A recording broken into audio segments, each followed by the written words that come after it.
Greetings, everyone. Thank you for joining, opening up our Zoom session for today. Going to give it a minute to let folks connect, and then we'll get things kicked off.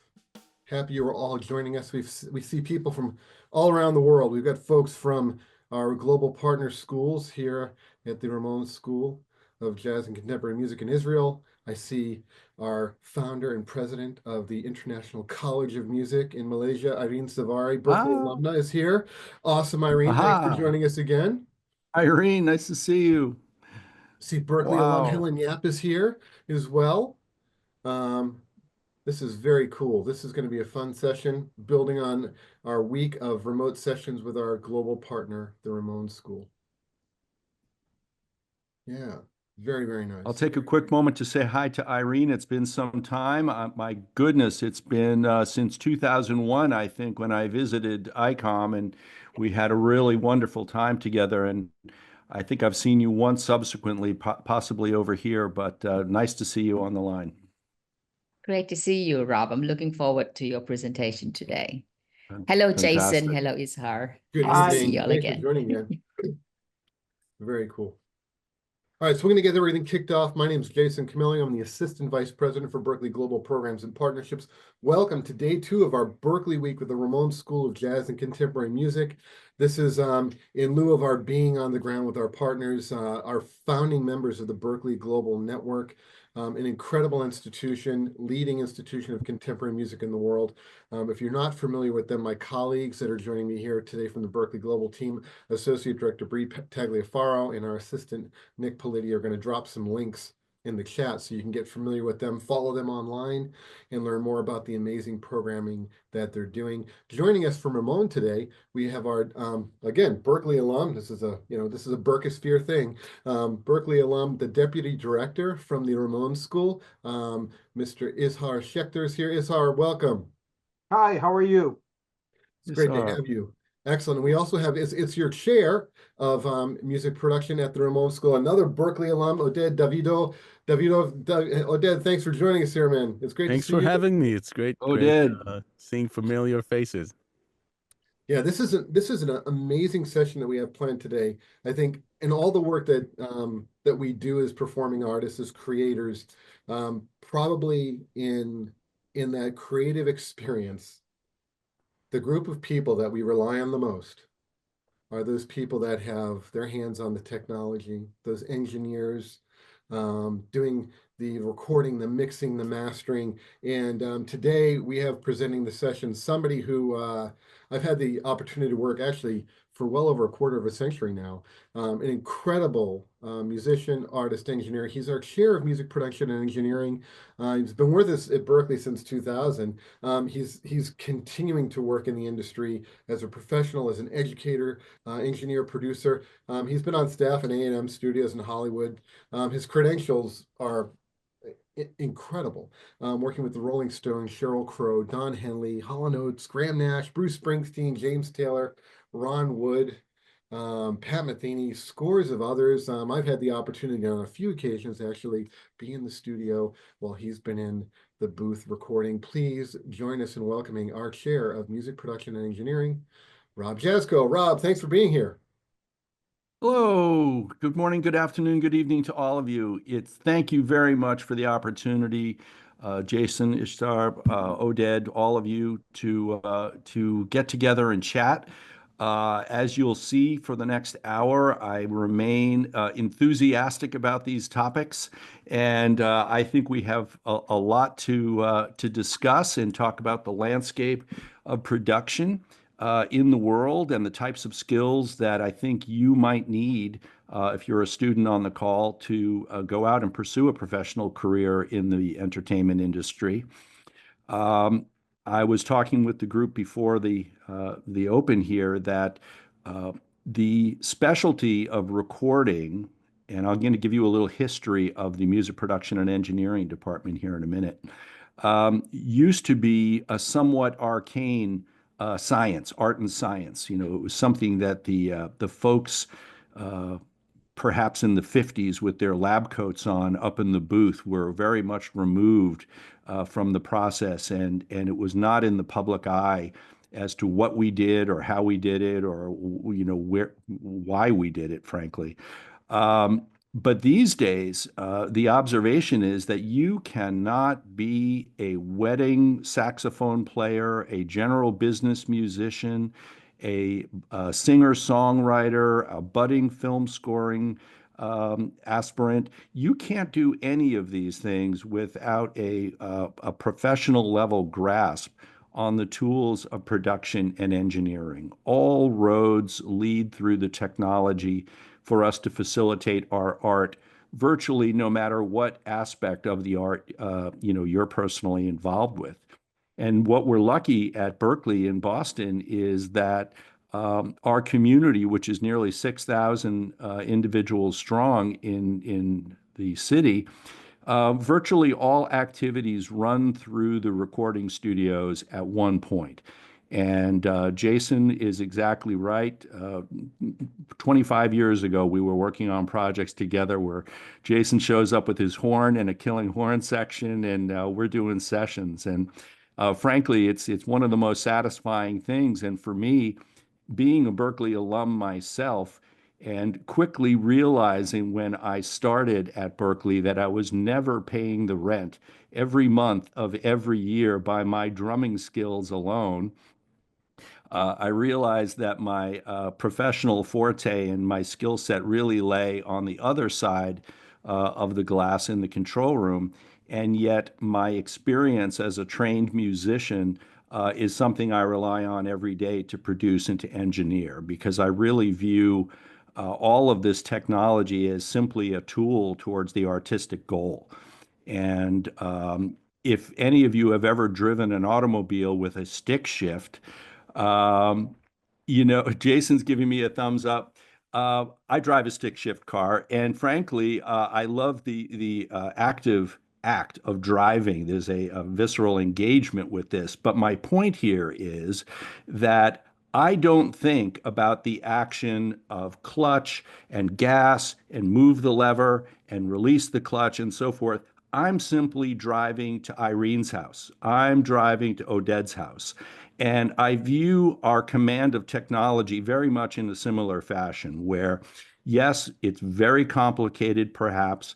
There are some very interesting puzzles that we have to figure out technically to achieve our artistic goals.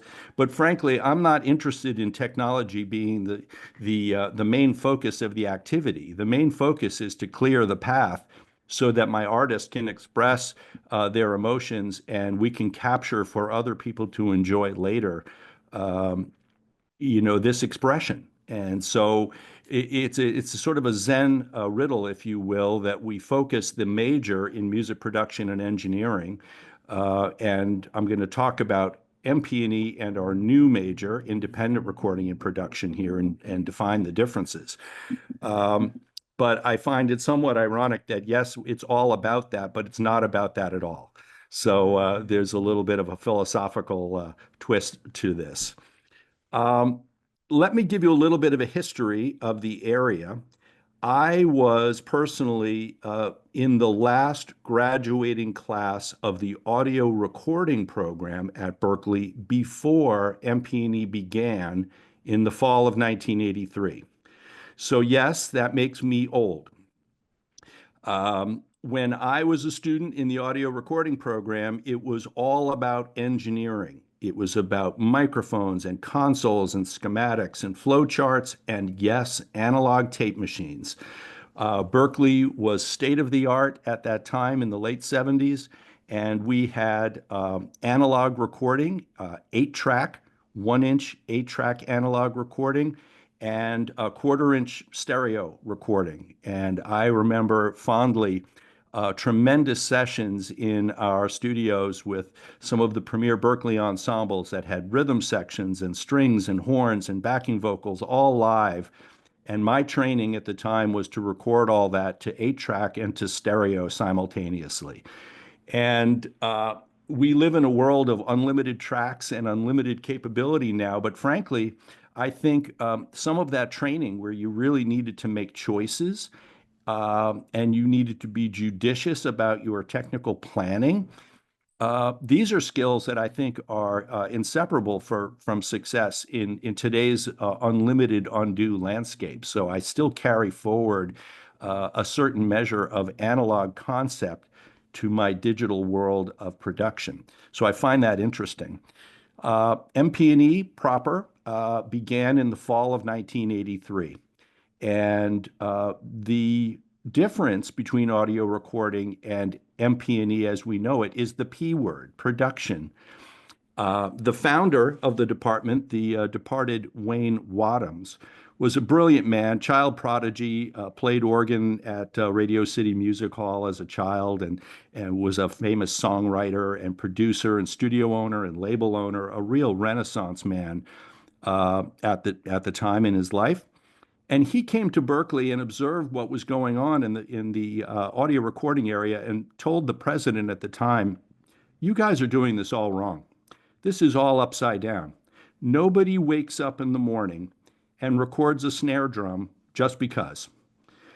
The act of engineering is always, always a tool towards an artistic goal of production." And he insisted that we rewrite the script and form this new major in the fall of '83 to be production focused with a dependency, of course, on the engineering to capture the production ideas. And this is kind of an obvious statement, as many things, when you look back on a statement, it's become the norm. Many, many programs in the world, perhaps yours at Rimon, ascribe to this, where it's production first and engineering is there as a tool to capture the gesture. And we find that to be true, and it seems totally obvious to us now. We didn't consider that at the time in the late '70s when we were learning this discipline. We've enjoyed decade over decade of success with our alums, and I want to make sure that we circle back at a certain point to talk about outcomes here. What do we do with our college education if we aspire to spend 45 years working in the arts and supporting ourselves in the arts moving forward? We need to unknit what that bridge is from being a student to being a professional. But MP&E has been successful to the point that every year, and the Grammy Award nominations for the February 2nd, 2025 Grammy ceremony in Los Angeles have come out again. And every single year, MP&E students and graduates, and hopefully IRP students soon, are part of major, major, major award categories: Album of the Year, Best New Artist, Engineer of the Year, Mastering Engineers. All of the technical disciplines are represented, and year over year, MP&E alums are winning the industry validation at the highest levels through this recognition. And we think that that's important. It is a point when parents come to see me and say, "My daughter really wants to do this as a career pursuit, but is this a sound choice? Is this something that we should spend hundreds of thousands of dollars, frankly, over the course of an education to pursue? Will she have a job in the industry?" And of course, that's a very difficult question to answer, but I can definitely say with confidence that if your daughter, son or daughter, is passionate about this pursuit, that the world has a tremendous need for high-level professional production, for audio, for music, for sound design, any of the applications where that intersection of music and art and science come together. The world has an unending need for professionals to work in that space. And perhaps at a certain point in the talk, please, let's talk more about the various specific job roles that are out there, but we'll come back to that. What I'm saying is, I think the answer is yes. If you are passionate about this, the amount of media that requires audio and music production, records themselves, although that seems like somewhat of an anachronism against the landscape of streaming. And we can talk a little bit about economics of this business at a certain point if you're interested.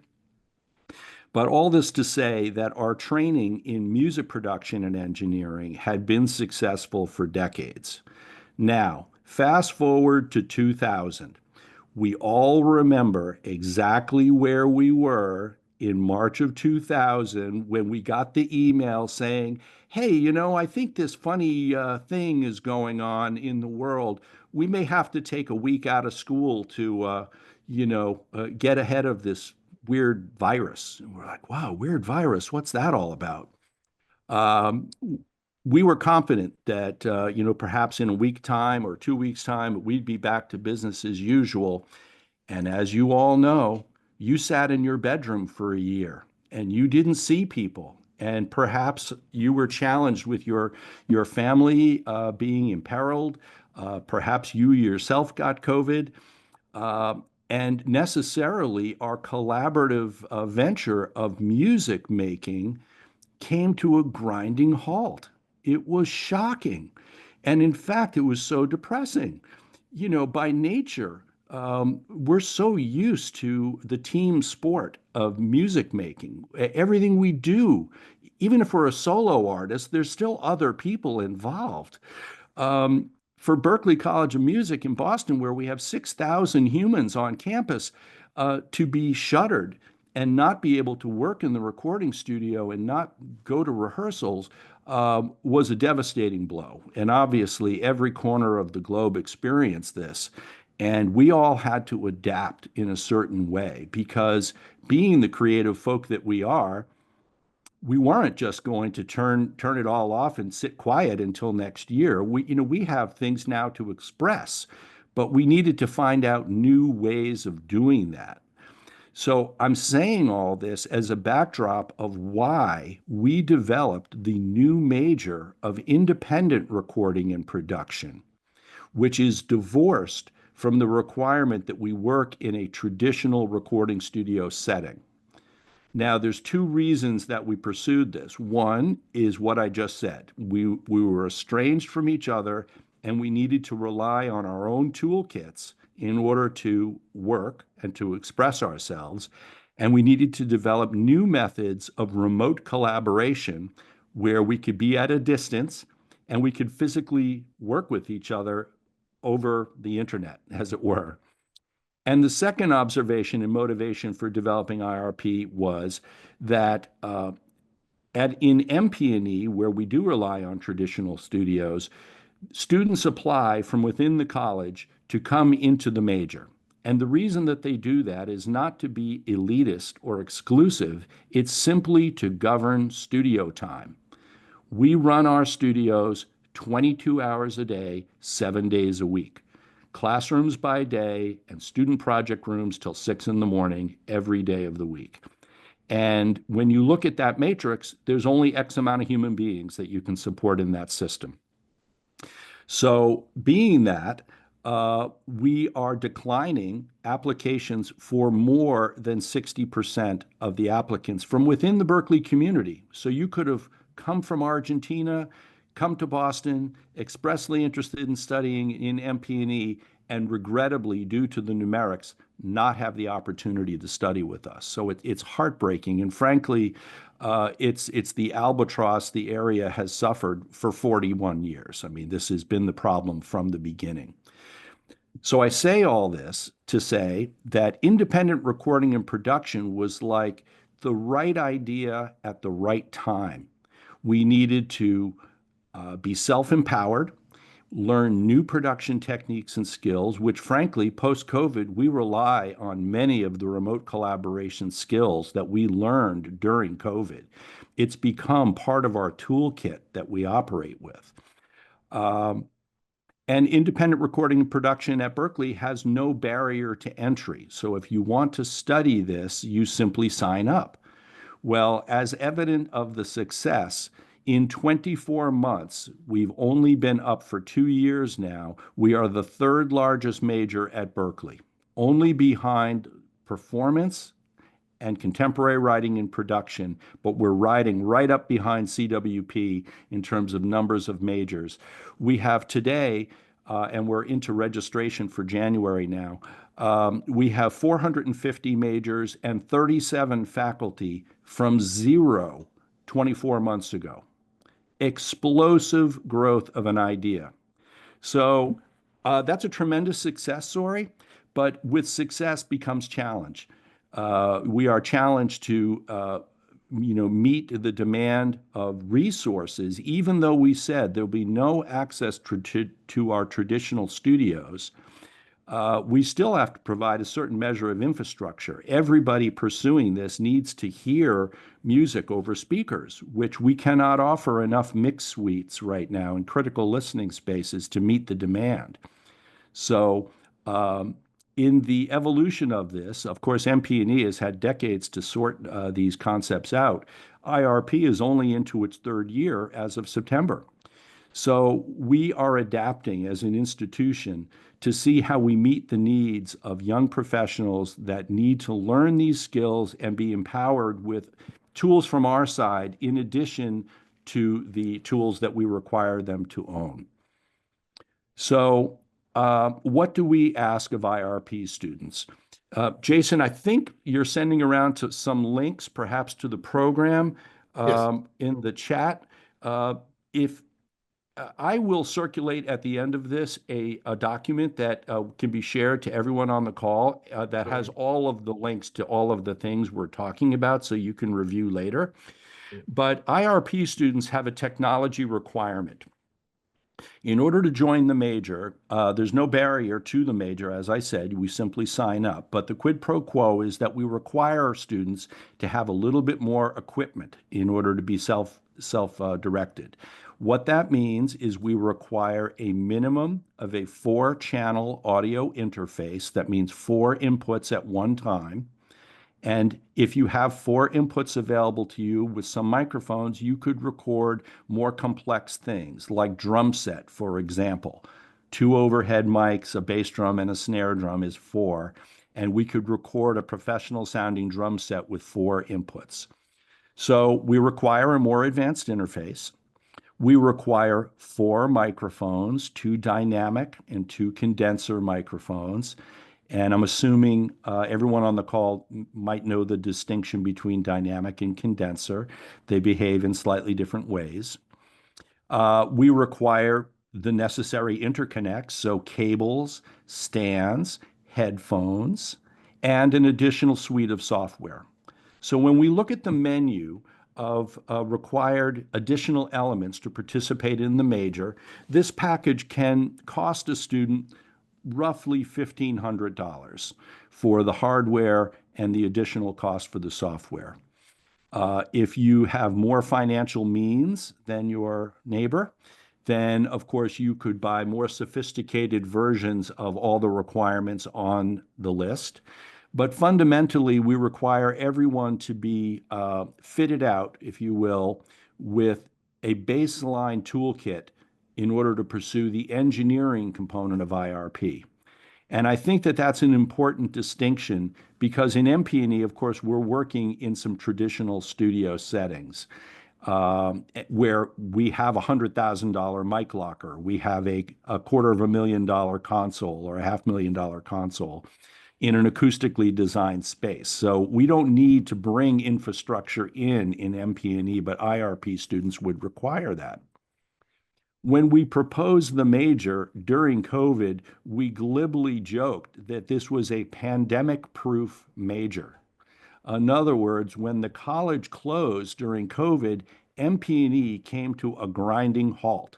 We could not gather in the studio. We could not record together. We were by ourselves, and the studios were literally dark for a year. So IRP, we said, you know what? We can continue on. If you are equipped with your own equipment, we can carry on and you can produce and learn some remote recording techniques at a distance. This is pandemic proof. This is wonderful. And in fact, if there's other crises in the world that prevent you from collaborating in real time with other humans, this philosophy carries forward and we can still do high-level professional work. So it was a terrible backdrop to make that assertion, but in fact, that is true. Berklee was lucky, and I don't know if Rimon enjoyed the same during the pandemic, but a certain stripe of instruction at Berklee could simply flip the switch over to Berklee Online. You know, we have a decades-old, mature, robust learning management system and curriculum through Berklee Online, and not every institution had that capacity to flip the switch from on-ground learning on Friday to online distribution on Monday. Berklee had that ability to do that. That was very fortunate for us in MP&E in our area for some of the foundational topics and perhaps some of the finishing capstone production requirements at the end. But the gap for us was certainly in the middle, where we're teaching you microphone choice and placement and ensemble recording and how to deal with consoles and hardware. That part we were stymied with. So it was an interesting blend of success and challenge at that time. Now, IRP is really starting to take off, obviously, with 450 students and 37 faculty out of nowhere. We're gaining traction. We graduated our first IRP students last May. So if they were able to continue through the academic calendar of fall, spring, summer, they were able to get through our sequence. And what we're doing now is we're finding new professional targets for independent recording and production majors in the industry. In other words, graduation targets in the main entertainment epicenters in the United States of Los Angeles, Nashville, New York, Miami, San Francisco, other cities. Those are still true for IRP students, but the nature of jobs that they are equipped to pursue is slightly different. Traditional studio placements at Capitol Studios Hollywood, Abbey Road Studios London, Power Station Berklee in New York City, those may not be an exact snug target for an IRP graduate because they've not been trained in traditional studio equipment and settings. So what we're doing is we're looking into the industry to find what are the new targets. And we find that the profile of IRP students is more self-directed, self-producing artists in their own right who want skills to produce themselves. Yes, always collaboratively. We're in a collaborative environment, but fundamentally self-empowered. And that works for a lot of people who have artist ambitions in their own right. Singer-songwriters, self-producers, composers, content creators of any stripe are finding value in the IRP skill set. So we are looking at new models of where alumni will be targeted to go. And this is an evolving conversation, so I don't have all the information. But we will circle back. There's so much else to cover, but we will circle back about other professional outcomes. So let me just take a quick pause because I'm doing an awful lot of the talking and I see the chat lighting up. Jason, is there anything there that we should address that's germane to where we are in the flow here? Yeah, actually, there's, obviously what you're talking about is these incredible opportunities that are happening on campus. And one of the things that, I think Irene brought up here in the chat is, how is this translating to Berklee Online? Because I know you also do a lot of work there. Is this something that is available to people for remote learning through Berklee Online? Or, what are some of the corollary options and opportunities for people to study music production through Berklee Online as well? Right. MP&E has long had both undergraduate and graduate degrees available through Berklee Online. And of course, in that online format, the agenda is slightly different. It's more tilted towards production, and we can't rely as much on the engineering, the traditional definition of our engineering component in the online space. We have not yet launched an IRP corollary through Berklee Online yet. And I could tell you, I'm sure it would be popular, Irene. And I know that Debbie Cavalier, our director of Berklee Online, would be very interested to launch another degree program, both undergraduate and perhaps advanced degree through Berklee Online in this discipline. We're not there yet. And frankly, that's a mountain of work. And be careful of your Yeah. success. Success always means more work, right? Yeah.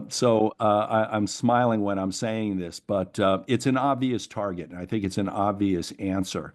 Sure. I will say that what is interesting is that IRP is very much an on-ground major at Berklee in Boston.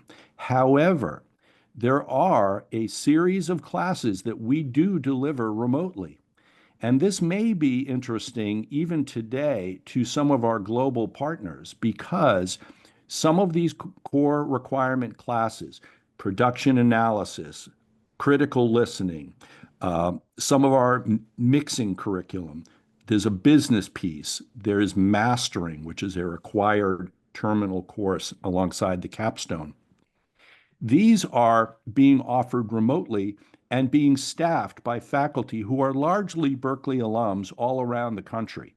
So we have famous mastering engineers in Atlanta and Nashville and Los Angeles who are teaching mastering to IRP students in the Zoom format that we're doing now.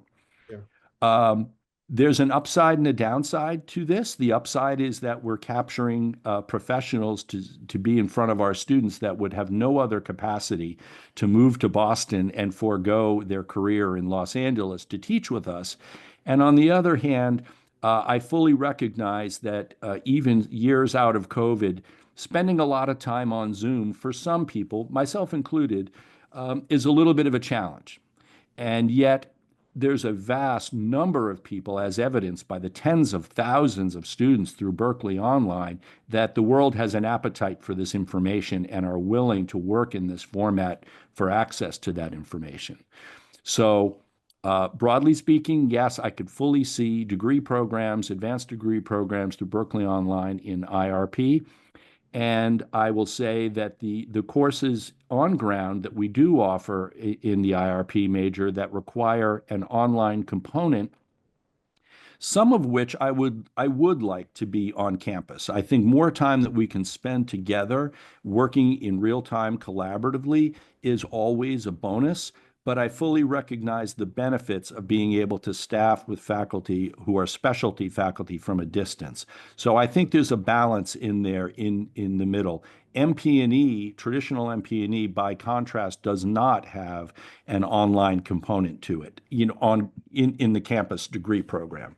Yeah, so you're there. we are there, we are on ground, and we are collaborating in studio settings together. So it is an interesting question. Another question that comes up, and we're so fortunate in the program to have these incredible faculty members in your area that students are able to work with. I see it all the time. Your faculty members, you yourself, even taking students out into professional projects. But you also have like these incredible visiting artists that come in. Ariana is reaching out. She's saying like, who are she's really interested to see is somebody like Charlie Puth coming by, who's coming by to visit, because I see it all the time in the news. You have people coming in all the time to come in and work with your students. Who's like on the docket? Who came by this fall? Who's coming by in the spring to come and work with you? Oh, wow. Yeah, it's an embarrassment of riches. I have to be honest. We've been with other institutions, or we've been at the International Audio Engineering Society, where there are educators from all over the world. And if you're in South America someplace, you're struggling to get industry icons to come visit you at your school in Colombia, for example. Berklee has the exact opposite problem. We cannot absorb all of the interest from professionals to come and meet with students and share their wisdom and share their successes. We simply don't have the bandwidth for all of it. It's unbelievable. Charlie Puth is a great example, not only because he's a worldwide commercial phenomena as an artist, But we met Charlie when he was applying to the MP&E program. Charlie was just a kid who was doing YouTube videos, covers of songs on YouTube around the corner at a time where I barely knew what the word YouTube meant. I'm like, YouTube, that is a really funny name. What's that all about? And Charlie Puth had embraced this platform so early and gained such a huge following that he was monetizing his activity on YouTube at a time where nobody was doing that. And he virtually subsidized, his early part of his college career through his YouTube stream. And I thought, that is fascinating. This is a whole other model. Uh, so, of course, Charlie Puth goes through the program. He studied with us in MP&E, and I find it fascinating that he's just a cultural icon in the world. Everybody knows who Charlie Puth is as a songwriter and as a producer. So, but make no mistake, he was pretty bright when he came. We taught him a few tricks, but he was pretty good. Jason, I see you're putting some links to some of our all stars, which directly answers your question. It's probably a better resource. Famous mixers and producers and engineers, Elliot Shiner, who did all the Steely Dan records, and Foo Fighters, Tony Maserati, who's up for Grammys for Beyonce this Grammy season. He's an alum of the program. Um, we have a healthy Zoom series with Manny Marroquin, probably the most famous mixer in the world right now. Every hit record is mixed by Manny Marroquin, and Manny is a frequent visitor with us. We really look at our diversity component in terms of female producers and engineers. Catherine Marks was a guest of ours in London. When we worked at Real World Studios, we take students to London every year. We work at Abbey Road in London and Peter Gabriel's Real World in Box. And Catherine Marks won the Grammy last year for producing the Boy Genius record. And she was our featured producer engineer for our sessions in England. Um, the list goes on, and I think it's better summarized by the links that Jason is putting into the chat. It's far and wide, and in fact, the publicity from this year's Grammy nom list of alums, all of which have been visiting artists with us on campus or on Zoom at a certain point, is vast. And I think that access to that network is another reason that makes the Berklee ecosystem so important, is that we have this two-way validation where guests want to share their information with our students, and our students get access to these professionals. And in many cases, there have been examples of our alums being quickly hired after graduation to be a vocal producer or a musician or a musical director or an engineer or producer for some of these superstar acts. So I think that's fascinating. It is a validation, and I don't think every school in the world can say that in terms of alumni outcomes. Of course, all of us on this call are part of our Berklee Global Partners, so we all enjoy a certain stripe of this built into our relationship together, but not every institution gets to enjoy that. I think one question that may come up, especially for students coming from the global partners to Berklee, to your major in this area, it's sort of like, what happens next? You know, is because Right. you've got this list of like all stars. You get these people in the industry, and I've seen you. I've seen you do this. I've seen you and Dan do this, and other professors in the area. How do you make that connection and build that bridge so that your students, when they're ready, are moving from the Yeah. major to like these major marketplaces or remotely and working with these industry professionals at this like incredible world-class level? That's a great question. You know, I think the first thing to reckon is that it's important for all of the institutions on the call to protect the brand, to protect the name. When we say ICOM, when we say Rimon, when we say Berklee, um, that has to connotate something professionally that is of the highest professional standard, and we need to protect that. So I'm answering the question in a slightly sideways fashion to say that we're very careful about putting our graduates into the right settings and preparing them for success. And it's a two-way street. We've had such a long track record in MP&E to be able to send people to LA, New York, Nashville, London, Perth, wherever, and be successful, that many of those facilities call us cyclically every year and say, the people you sent us last year have advanced through the ranks quickly. We need new entry-level talent that fits our community here at whatever type of facility there is.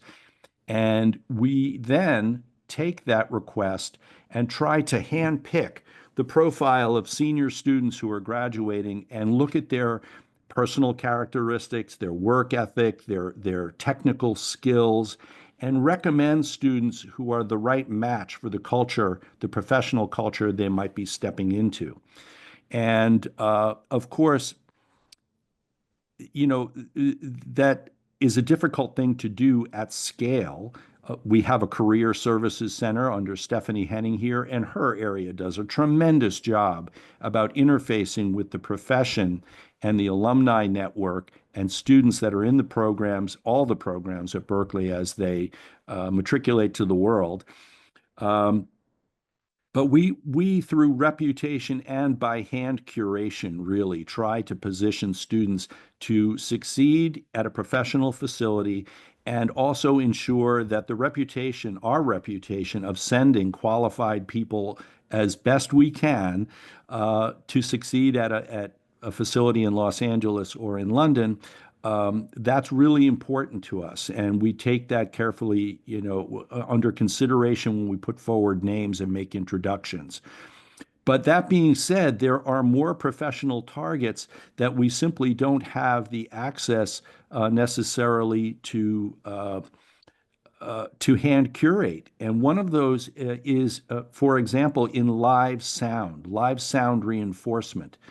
There's no secret, and if you teach music business on this call, you know that the revenue from selling records or physical product is way down.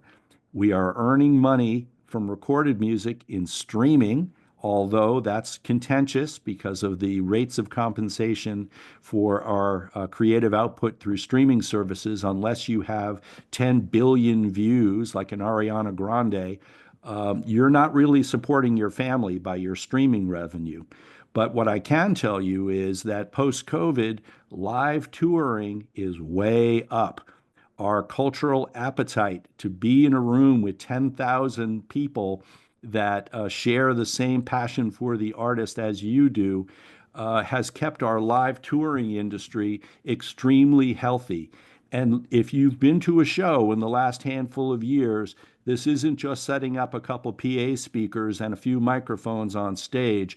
Live performance is at a whole other level. And understanding system design and video walls and wireless technologies and interfacing with drones and pyrotechnics and, of course, the sound and monitors and video capture, all of these aspects require an army of individuals with specialized skills. So the touring industry is an important target.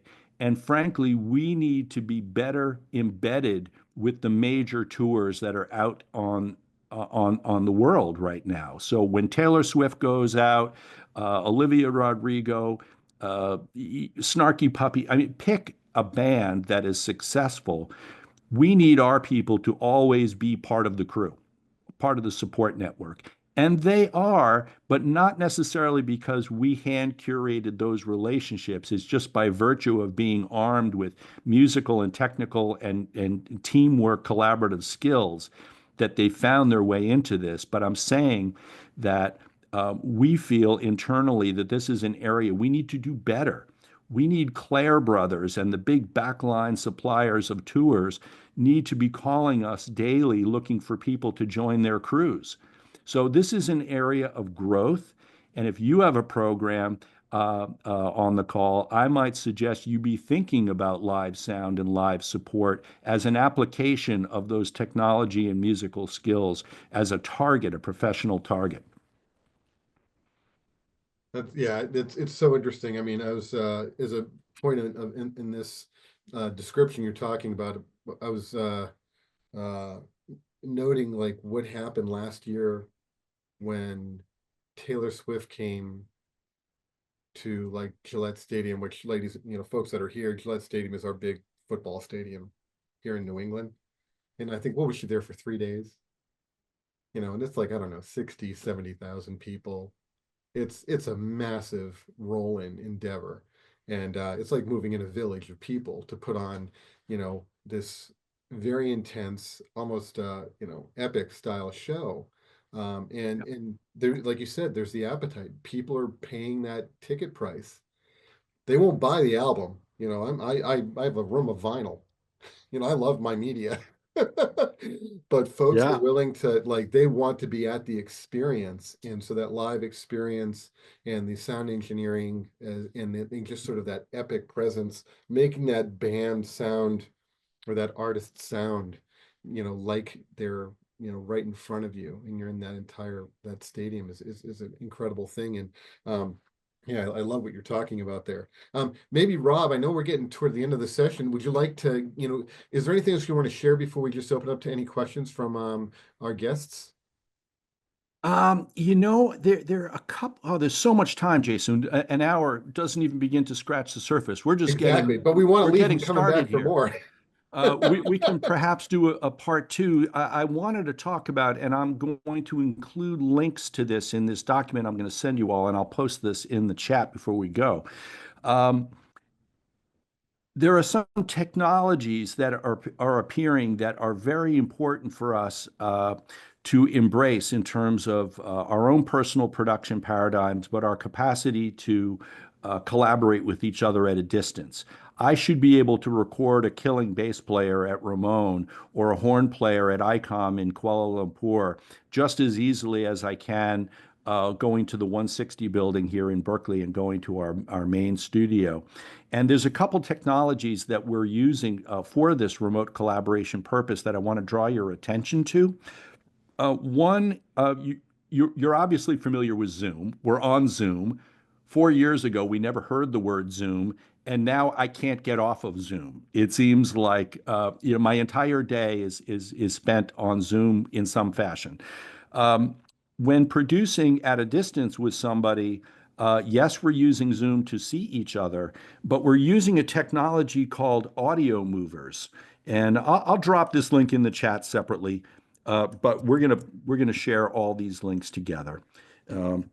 Audio movers is the companion application that we can send high resolution, uncompressed audio virtually to a web page. And so if I'm working with you in Malaysia, I'm going to send you our mix in high resolution over audio movers, but we're going to talk to each other over Zoom. So we have two things working in concert. We have the video component and we have the high resolution audio component. Now, there's a very interesting company in Canada that we've been working with and doing some beta testing over the last 2 years called SessionWire. SessionWire is the application in the company, and I'm going to put that in the chat. What SessionWire is attempting to do is to conflate the video capabilities of Zoom and the audio capabilities of audio movers into one application. So we're not managing different audio sources. We're not muting Zoom while we play in audio movers. Frankly, it's a little confusing until we get a system of working together down. But SessionWire has endeavored to draw all of this into a centralized application, meaning that we can share high resolution audio back and forth from Israel to Boston in real time. We're talking, we're chatting. I can drop MIDI files into the finder of the application, and you could pull those into your DAW in real time. And we're finding that the concept of aggregating the disparate tools into a unified environment really helps the remote collaboration become possible. So SessionWire is a young company. We haven't been able to embrace them fully yet, but we're supporting what they're attempting to do as the right thing that the industry needs. So I want to just leave you without going further there, I want to say that we're finding certain tools in the kit to facilitate our remote collaborations.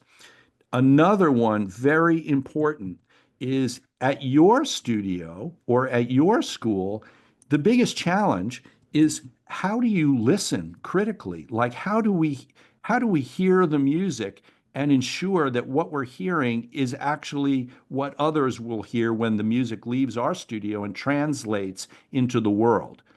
As a professional mixing engineer, my job is to make your mix sound as unbelievably awesome at my studio, in your studio, in the car, on your iPhone. Our mix needs to translate to every setting where music could possibly be played. So, how do we do that? How do we ensure that uniformity of the sound? And what I'm using here in my studio is a tool. It's both a measurement tool and a software tool to calibrate my speakers. And this is through a company called SonarWorks, and the product is called Sound Reference. I put the link in the chat. And this is very interesting. There's a little microphone. Let me see. I'll just pull this up. I'll show you what this looks like for me. There's a little microphone that you buy. It's like $80. And when you run the software in your recording studio, it has you move the microphone around as it plays test tones. And you make 34 or 37 measurements with this microphone. And at the end, what it does is it develops a curve. And I'm going to share this in the screen, the chat with you, in the screen share with you. If you can see this, this is my calibration in my studio for a variety of monitors. And what this shows you is what the software is undoing, if you will. Let's see if I can show you both before and after. Let's look at this. So can you see this? Can you see the window? Yeah, it's Okay. incredible. It's really the interesting. the purple line shows the peaks and valleys of the response of my monitor system, and the green line shows you the counter DSP that's being used to create a flat target. It's a mirror image of the anomalies of my speakers equalized by this software to give me a uniform listening playback. And I have two sets of speakers. I'm going to switch to my other set of speakers. My small speakers have a much bigger purple line. There's a big lump in the lower end of my speakers here, and it's counteracted equally by the green line of processing to give me a flat target. So I have big speakers here by PMC, and I have smaller speakers here in my studio that I'm sitting in on screen by KRK, and they each have a different profile. So my PMCs are a little bit more balanced within themselves, and the peaks and valleys are narrower. But my KRKs, my small speakers, exhibit, in this graphic here, a much larger variation in the low end, which as a mixer would be confusing. If I didn't equalize my speakers, I'm hearing all of this low end information because my speakers are boosting these areas. So what I'm not doing is putting energy into those areas. And when I take the mix out, it sounds thin at your house, or it sounds thin in the car because I was fooled by my listening environment and my speaker playback into thinking that I had more bass, for example, than I do. So I rely on this software on my computer to listen through everything that I hear through my speakers, is applying this digital signal processing to my monitors. And when I switch speakers, I switch profiles. So without an entire masterclass on room acoustics, which I believe is a really important topic for all of us to understand, where to place your speakers, how do you sit at your physical orientation in your mix room, I just wanted to draw your attention to this really cool, relatively inexpensive tool called Sound ID Reference by SonarWorks.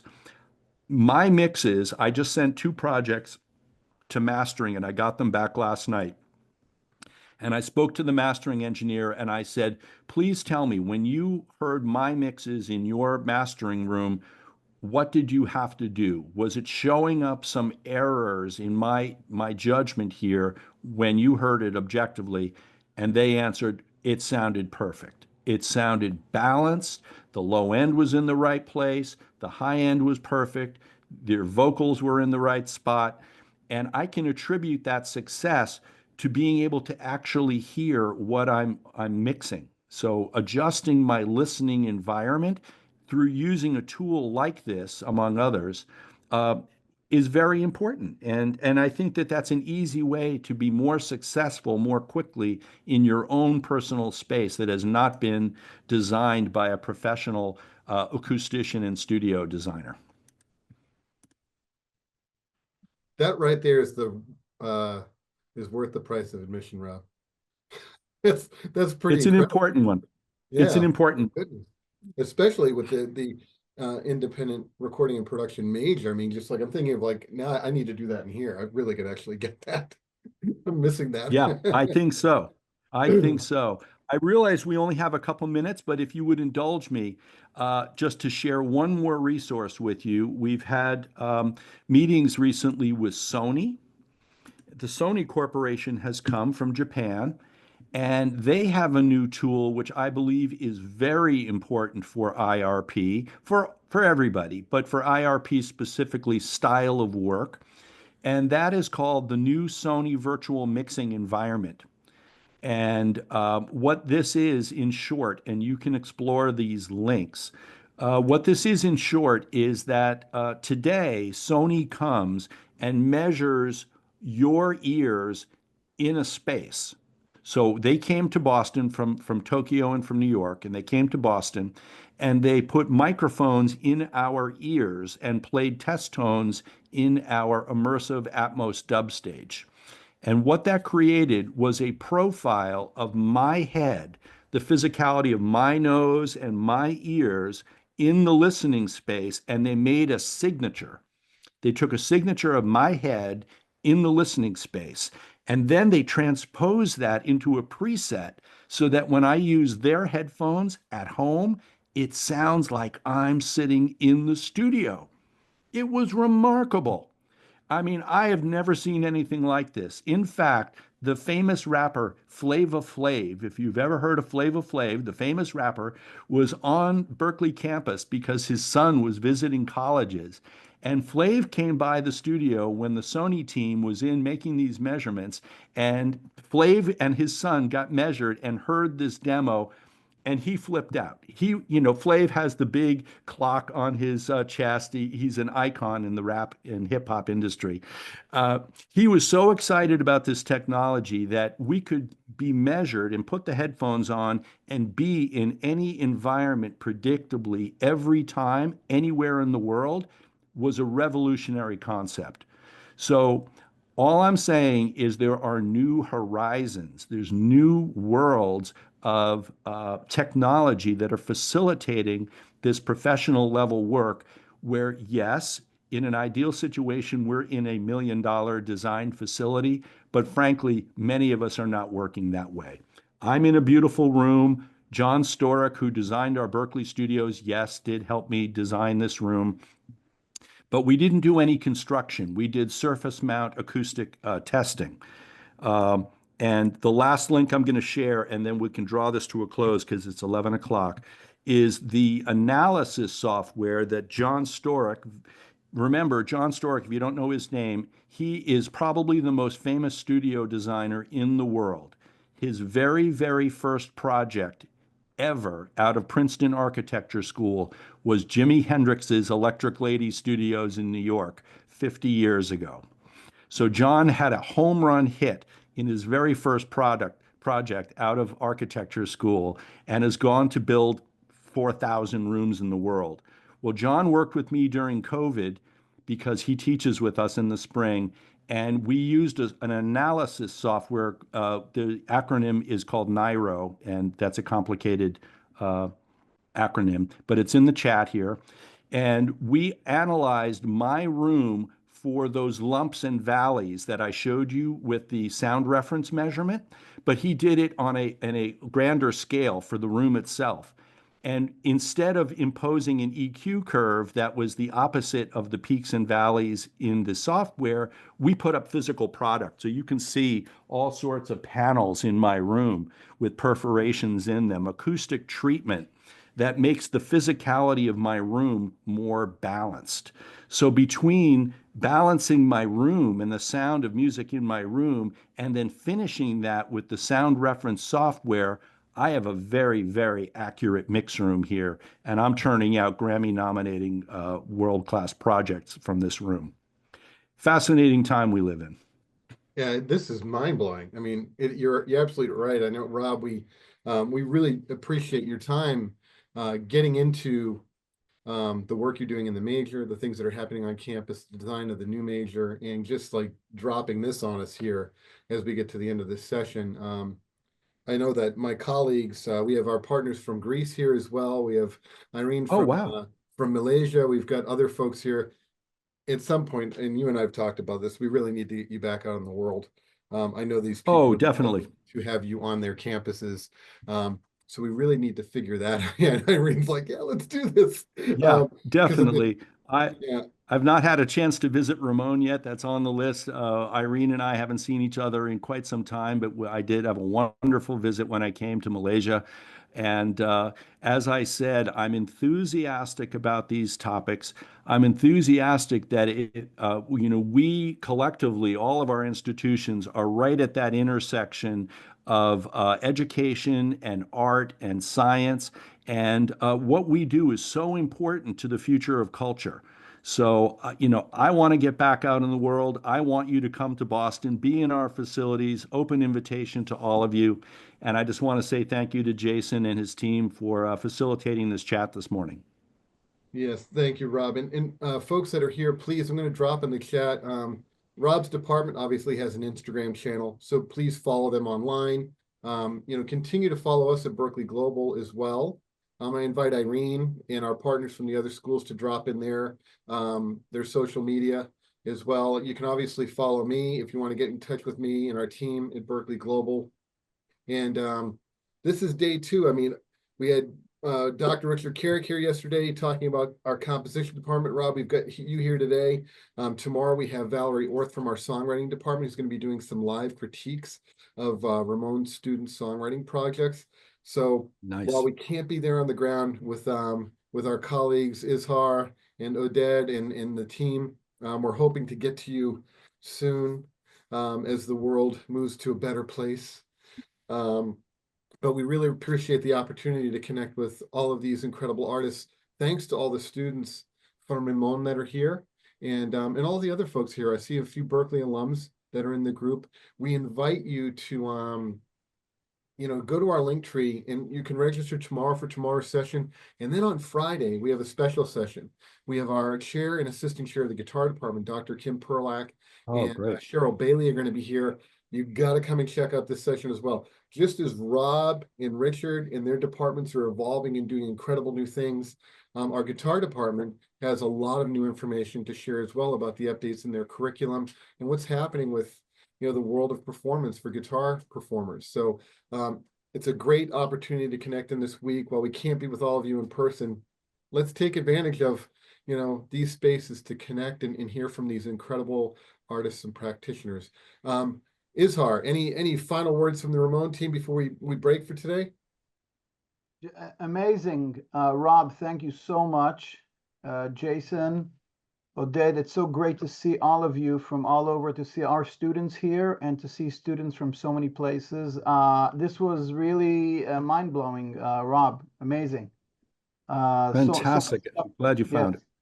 Yes, absolutely. And you're always welcome here, and we hope to see you over there. And Thank you. yes, And I just want to add that it took me like 15 years back to my amazing time at Berklee, being fortunate enough to have learned in MP&E and having some amazing experience over there. So thank you for letting me relive that for a little bit.